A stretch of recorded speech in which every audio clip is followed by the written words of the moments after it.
It's 1987. You're 8 years old, walking home from school through the south side of Chicago. You step over glass vials scattered on the sidewalk like deadly confetti.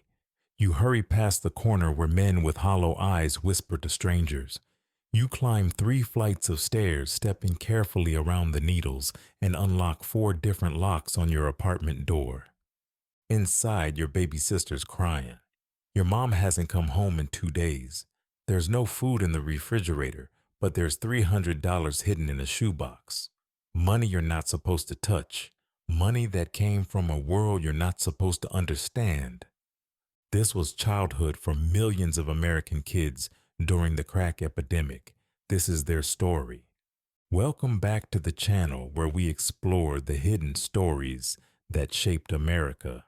Today we're diving into one of the darkest chapters in recent American history, the crack epidemic of the 1980s and 90s. But we're not talking about statistics or policy. We're talking about what it was really like to grow up in the middle of America's war on drugs. If you're ready to understand how an entire generation of children was forgotten and abandoned, hit that subscribe button and let's get into this important story. To understand what it was like to grow up during the crack epidemic, you first have to understand what these neighborhoods were like before crack arrived. Picture Harlem in 1980. Sure, it wasn't wealthy, but it was a community. Families had lived on the same blocks for generations. Kids played stickball in the streets while grandmothers watched from stoops. Corner stores were owned by people who knew your name. Churches were full on Sundays, and the sound of gospel music drifted from open windows. The same was true in Watts, in Detroit, in North Philadelphia, in East Oakland. These were working-class Black and Latino neighborhoods where people struggled financially but held together as communities. Parents worked multiple jobs, kids went to school, and neighbors looked out for each other's children. But economic changes were already weakening these communities. Factory jobs disappeared as companies moved production overseas. The crack epidemic didn't create poverty in these neighborhoods. It found poverty and made it infinitely worse. When crack cocaine hit the streets in the mid-1980s, it arrived like a plague. Within months, entire blocks transformed. The drug was cheap, highly addictive, and incredibly profitable, and it tore through families like a wildfire. Imagine watching your neighborhood change almost overnight. Buildings that once housed families became crack houses. Parks where children played became drug markets. Streets that were safe became war zones. For kids living through this transformation, it was like watching their world disappear. 8-year-old Maria Rodriguez remembers the exact day everything changed on her block in the Bronx. It was a Tuesday in September 1986. I came home from school and there were all these new people on my street, people I'd never seen before. They had fancy cars and the gold chains, but their eyes looked empty. By the end of the week, Mrs. Johnson, who used to give us cookies, had boarded up her windows. She was scared to come outside. The drug dealers weren't necessarily evil people. Many were teenagers and young adults from the same neighborhoods, trying to escape poverty through the only economy that seemed to offer hope. But the presence changed everything. Violence followed the drug trade. Turf wars erupted between dealers. Innocent people got caught in crossfire. And then there were the users. Parents, aunts, uncles, older siblings. People kids had loved and trusted began disappearing into addiction. They would be there one day and gone the next, sometimes for days or weeks at a time, lost in crack houses or on the streets. Children as young as 5 and 6 learned to recognize the signs: the burned spoons, the glass pipes, the sudden weight loss, the paranoia, the violent mood swings. They learned that the people they loved could become strangers overnight. When the adults in your life disappear into addiction or violence, children have 2 choices: become adults themselves or perish. Millions of kids chose survival. 10-year-old Kevin Washington learned to cook when his mother's crack addiction made her too paranoid to leave her bedroom. I remember standing on a milk crate to reach the stove, making scrambled eggs for my little brother. I was in fourth grade, but I was paying bills, buying groceries, getting my brother ready for school. I felt like I was 30 years old. Children became parents to their siblings, translators for their grandparents, and heads of households. They learned to forge signatures on school papers, to lie to social workers, to steal food when there was no money, to hide when the landlord came for rent. They also learned survival skills that no child should have to learn. They memorized which streets to avoid, which corners were controlled by which dealers, how to move invisibly through their own neighborhoods. They learned the sound of different types of gunfire, how to hit the ground when shooting started, and how to comfort younger children during police raids. Some kids found safety in numbers, forming tight-knit groups that became surrogate families. Others retreated inward, becoming quiet and watchful, always alert for danger. Schools during the crack epidemic became refuges for some children and battlegrounds for others. Teachers often served as unofficial social workers, providing meals, clothes, and emotional support to kids who weren't getting it at home. But schools were also under-resourced and overwhelmed. Class sizes were enormous. Many buildings were falling apart, and increasingly, the violence from the streets spilled into hallways and classrooms. 12-year-old Shanice Williams remembers her middle school in East Cleveland. Metal detectors, security guards, bars on the windows. It looked more like a prison than a school. Half my class would be absent on any given day because they were either dealing with family crises or they'd given up on education entirely. Some of my classmates were selling drugs in the bathroom between classes. For many children, school became a place of contradiction. They were expected to focus on homework while worrying about whether their mother would be alive when they got home. They were supposed to plan for college while living day to day. They were told education was their way out while watching older siblings with high school diplomas turn to drug dealing because there were no legitimate jobs available. Some teachers rose to the challenge, creating safe spaces within their classrooms and going far beyond their job descriptions to support their students. But the system as a whole was not equipped to handle the scope of the crisis. Perhaps the most devastating aspect of growing up during the crack epidemic was watching parents disappear while still being physically present. Crack addiction transformed people into shells of themselves, and children had to witness this transformation up close. 14-year-old Marcus Thompson describes watching his father's decline. It started with him staying out late. Then he'd come home acting paranoid, checking the windows, convinced people were watching the house. Then he started selling our stuff. First things we didn't really need, then the TV, then my mother's jewelry. The worst part wasn't even when he left. It was those months when he was there, but he wasn't really there.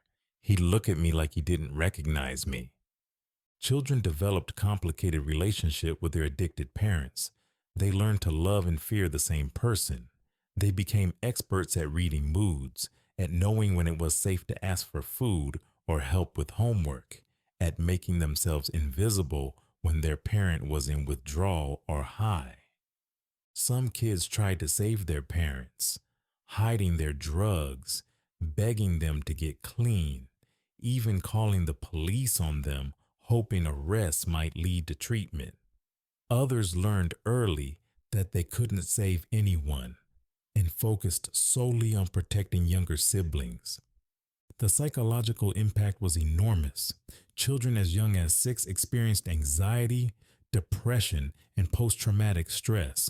They struggled with abandonment issues, had difficulty trusting adults, and often blamed themselves for their parents' addiction. While children were struggling to survive, the systems meant to protect them were failing catastrophically. Child protective services were overwhelmed and underfunded. Foster care was often more dangerous than the homes children were removed from. And the criminal justice system treated addiction as a moral failing rather than a health crisis. The war on drugs, declared by President Reagan, led to mass incarceration, but it didn't reduce drug use or help families heal.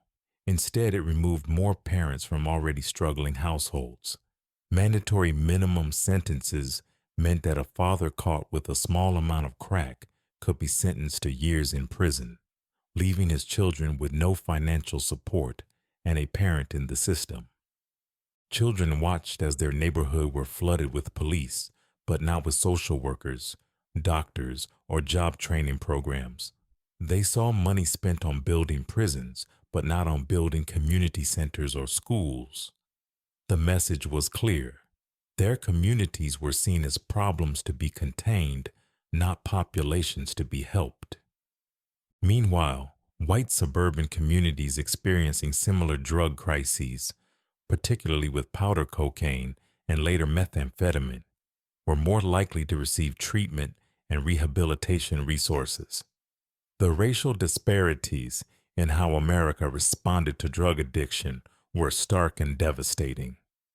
By the time many of these children reached their teenage years, they had already experienced more trauma than most adults.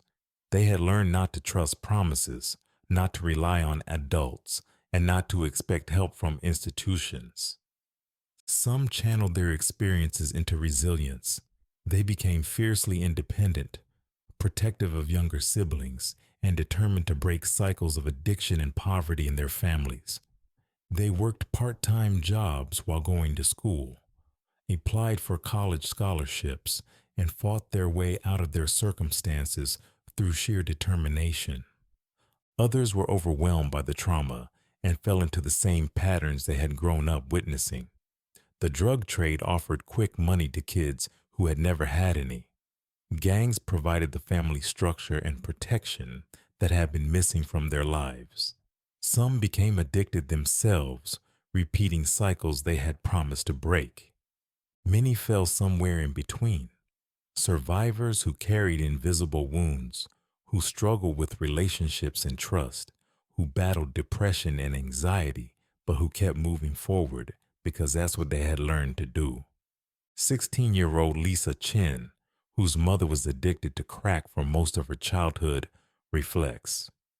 People think we were all damaged goods, but they don't understand how strong you have to be to survive what we survived. We were kids who learned to take care of ourselves and everyone around us. We were kids who learned that the world could be cruel and unfair, but that you could still choose to be kind. We grew up fast, but we also grew up real. By the late 1990s, the crack epidemic began to wane. Crack use declined, violence in many neighborhoods decreased, and some semblance of normal life began to return to communities that had been devastated for over a decade. But the children who had grown up during those years carried the experience with them into adulthood. They became parents themselves, many determined to provide the stability they had never known. They became teachers, social workers, police officers, and politicians, often motivated by their childhood experiences to help others. However, the trauma didn't simply disappear. Many struggled with mental health issues, relationship problems, and difficulty trusting institutions. Some had never learned basic life skills because they had been focused on survival. Others had difficulty adjusting to peace after years of hypervigilance. The communities themselves bore lasting scars. Property values had plummeted, businesses had closed, and many middle-class families had fled. Schools remained underfunded, and economic opportunities were still limited. The social fabric that had been torn during the crack epidemic was slow to heal. As adults, many crack epidemic survivors watched with frustration as America repeated the same mistakes with subsequent drug crises. When opioid addiction devastated white suburban and rural communities in the 2000s and 2010s, The response was dramatically different. Instead of mass incarceration and tough on crime rhetoric, there were calls for treatment, understanding, and compassion. Addiction was reframed as a health issue rather than a moral failing. Resources flowed toward treatment programs and harm reduction. The contrast was stark and painful for people who had watched their communities criminalized and abandoned during the crack epidemic. It highlighted the racial disparities in how America responds to crises and whom it considers worthy of help and compassion. Many crack epidemic survivors became advocates for criminal justice reform, drug policy change, and community investment. They used their voices to demand better responses to addiction and poverty, drawing on their lived experiences to inform policy debates. Despite everything they endured, many children of the crack epidemic grew up to become remarkable adults.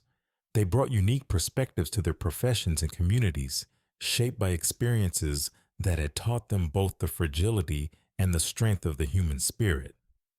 Dr. Keisha Williams, now a pediatrician in Detroit, grew up with an addicted mother and spent several years in foster care. My childhood taught me that children are incredibly resilient, but they need at least one adult who believes in them. I try to be that adult for every child I treat because I know what it means when someone sees potential in you instead of just problems. Marcus Thompson, the boy who watched his father disappear into addiction, became a social worker. I know what it feels like to be failed by the system, so I fight every day to make sure the system works better for the kids I serve. My childhood was hard, but it also gave me a mission. These survivors often became pillars of their communities, providing mentorship, resources, and hope to new generations.